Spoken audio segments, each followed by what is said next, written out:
In the world of competitive badminton, few events carry the weight of a Super 1000.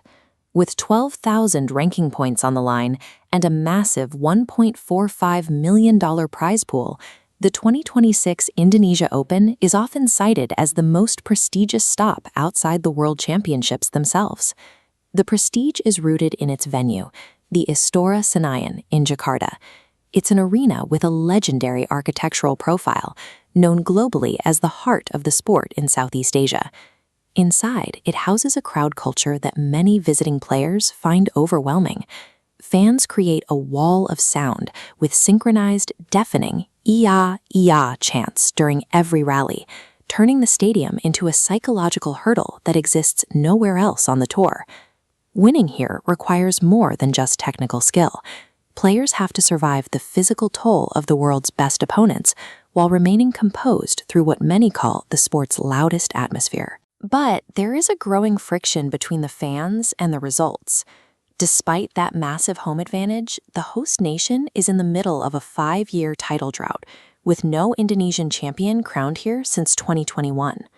Badminton is the primary source of sporting pride for the country. For the fans filling the Istora, those 5 years of missing trophies have turned hope into a sharp, desperate expectation for redemption. The 2026 edition increases that tension even further.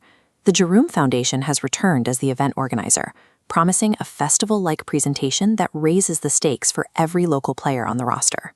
For the domestic stars, this People's Festival has made the Istora a difficult place to play. The home crowd isn't just cheering. They are waiting for a breakthrough, creating an atmosphere of intense pressure that follows them through every point. The Indonesian coaching staff has made their goals clear. They have issued a public mandate. Winning the 2026 men's doubles title is a mandatory requirement for the squad. Fajar Alfian is the veteran leader expected to deliver on that goal. His experience at the top of the BWF rankings is critical as he anchors a high-pressure partnership with Muhammad Shohibul Fikri. They are backed by the pairing of Leo Roli Carnando and Daniel Martin. Their recent victory at the Thailand Open suggests they are regaining their form at exactly the right time to meet the national mandate. But the international threats are truly formidable. Malaysia's Aaron Chia and So Woo Yik are known for thriving in big stadium atmospheres, and they won't be intimidated by the Jakarta noise. India's Satvik Sairaj Rankireddy and Chirag Shetty pose another major risk. They have already proven they can manage the Istora environment, having won titles here before. This creates a collision between Indonesia's national mandate and a field of international pairs who specialize in aggressive, disciplined play. In men's singles, Jonathan Christie is the face of the nation's hopes. More than anyone, he carries the weight of a country that is waiting for him to restore its former glory on the home court. He is supported by Alwi Farhan, a 20-year-old who has quickly broken into the world's top 15. He represents the next generation's chance to end the singles drought. But the path to the finals runs through China's Shi Yuqi. As the world number 1, he represents the elite technical standard that any title contender must find a way to beat. Then there is Denmark's Victor Axelsen.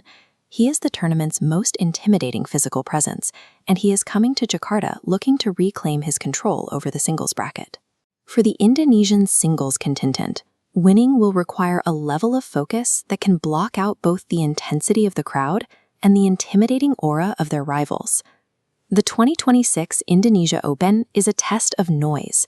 It forces athletes to maintain their technique despite the roaring arena, where the demands of a nation become as much of an opponent as the player across the net.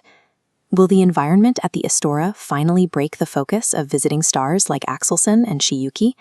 Or will the half-decade drought and the weight of national expectation cause the local stars to buckle when the chants are loudest? Succeeding here does more than secure a paycheck. Winning in Jakarta's loudest arena is what turns a player into a national icon.